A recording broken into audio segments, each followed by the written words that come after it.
फल वल दिलवा लाओ लाओ नारियल हो, नारियल ये है दूल्हा आकर्ष पाठक और दुल्हन अनीक्षा की शादी, बिल्कुल सादगी से, संस्कारों के साथ। लेकिन जो बात इसे खास बनाती है वो है दहेज को लेकर लिया गया एक ऐतिहासिक फैसला। 51 लाख रुपए का दहेज, पूरा का पूरा। लेकिन दूल्हे के पिता अनुज पाठक ने पूरा दहेज ही लौटा दिया और शादी में लिया सिर्फ 1 रुपया और 1 नारियल।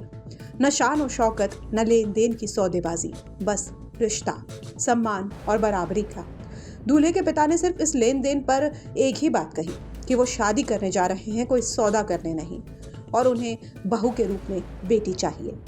मेरा ये विचार था कि मैं अपने बच्चों की शादी में एक बहू लाऊंगा, बढ़िया रूप में, ना कि लोग पैसे के लिए नापतोल करते हैं।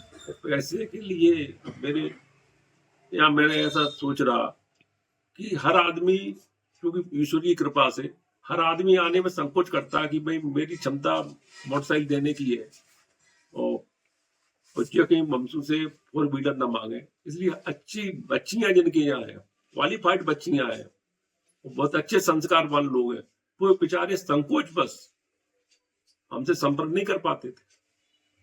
और इसलिए मैंने ऐसा सोचा कि मैं अपने बेटे की शादी में पैसा नहीं लूंगा। ऐसा सोच मेरी थी, ऐसा संकल्प मैंने कर लिया था। जब पैसे आपने वापस किए तो लड़की वालों की तरफ से क्या कहना था, क्या उन्होंने क्या कहा?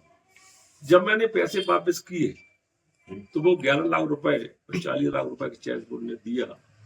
तो मैंने वापस किया तो उनने बड़े व्यथित हो गए, बड़े दुखी हो गए।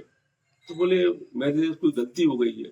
मेरे जो चाचा जी हैं सुरेश दादा, उनके पास गए, बोले ऐसी मेरे से क्या ऐसी गलती हो गई, कुछ पैसे कम है क्या, या कोई ऐसी कोई बात हो गई है जिससे बोले नारायण स्वरूप जी पैसे वापस कर रहे हैं। मैंने कहा नहीं, ऐसा कुछ नहीं है। और एक समय तो ऐसा आया, मैं अपने आप में फील करने लगा कि वो इतने व्यथित हो गए थे, दुखी हो रहे थे, वो थे उनकी महिला पक्ष था, तो उनको ऐसा प्रतीत हो रहा था कि इनने कोई नारायणी में ऐसा कर दिया, क्योंकि मेरा ऐसा ध्येय नहीं था। लेकिन फिर बाद में और भी रिश्तेदारों के बीच में थे, रिश्तेदारों ने हमसे बात की और हमने भी उनको समझाया, तो उनको समझ में आ गया। तो फिर बड़े खुशी वो इस बात पर स्वीकार कर मान गए। समाज के लिए क्या कहना चाहेंगे जो दहेज ले रहे हैं आजकल, इस तरीके से डिमांड करते हैं लोगों के लिए क्या?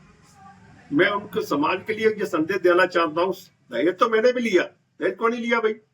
जिसने अपनी बच्ची को 20 साल 25 साल पाल पोस के बड़ा किया, तो सबसे बड़ा दहेज है, वो दहेज लो ना।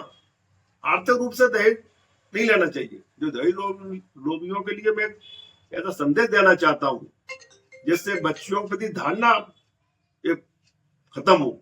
बच्ची हो गई साहब तो मुंह लटका लेती है, नहीं, ऐसा नहीं होना चाहिए। लड़का बताया जाता है जॉब कर रहा है, कौन सी जगह जॉब कर रहा है, किस में है वो? मेरा लड़का IIT कानपुर से उसने BTech किया, वहीं से उसने MTech किया। उसके बाद मैं बंगलौर जॉब में गया। बंगलौर जॉब से फिर वो रायगढ़ छत्तीसगढ़ में जिंदल ग्रुप में असिस्टेंट मैनेजर।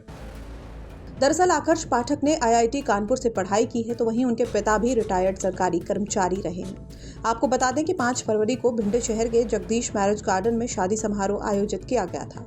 इस शादी समारोह में दुल्हन पक्ष के लोग जबलपुर से शगुन फलदान लेकर पहुंचे थे। बारात में दहेज के रूप में 51 लाख रुपए रख दिए गए थे और लड़की पक्ष के लोगों ने ये 51 लाख रुपए फलदान के दौरान दूल्हे को भेंट किए। लेकिन इसी दौरान दूल्हे के पिता अनुज पाठक ने ये 51 लाख रुपए का दहेज लेने से इनकार कर दिया। फिलहाल ये शादी चर्चा का विषय बना हुआ है।